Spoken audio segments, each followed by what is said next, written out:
పంట నష్టపోయిన రైతులకు తెలంగాణ ప్రభుత్వం తీపి కబురు చెప్పింది. తెలంగాణలో ఇటీవలే కురిసిన వడగండ్ల వాన కారణంగా రాష్ట్రంలోని అనేక ప్రాంతాల్లో భారీగా పంట నష్టం జరిగిన విషయం తెలిసిందే. ఈ నేపథ్యంలోనే పంట నష్టపోయిన రైతులకు రాష్ట్ర ప్రభుత్వం తీపి కబురు చెప్పింది.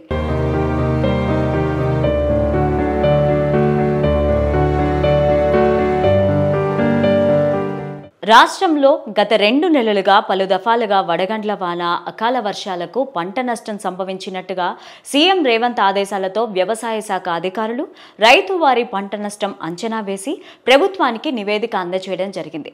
దాదాపు 29 జిల్లాల్లో 41,361 మంది రైతులకు సంబంధించి 5,528 ఎకరాల్లో పంట నష్టం సంభవించిందని అధికారులు అంచనా వేశారు.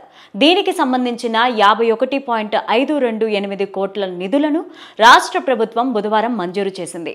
ఈ నిబంధనలకు సంబంధించిన విభాగాలతో సమన్వయం చేసుకుని త్వరలోనే నష్టపోయిన రైతుల అకౌంట్లలో జమ చేయడానికి చర్యలు తీసుకోవాల్సిందిగా అధికారులను వ్యవసాయ శాఖ మంత్రి తుమ్మల నాగేశ్వరరావు ఆదేశాలు జారీ చేశారు.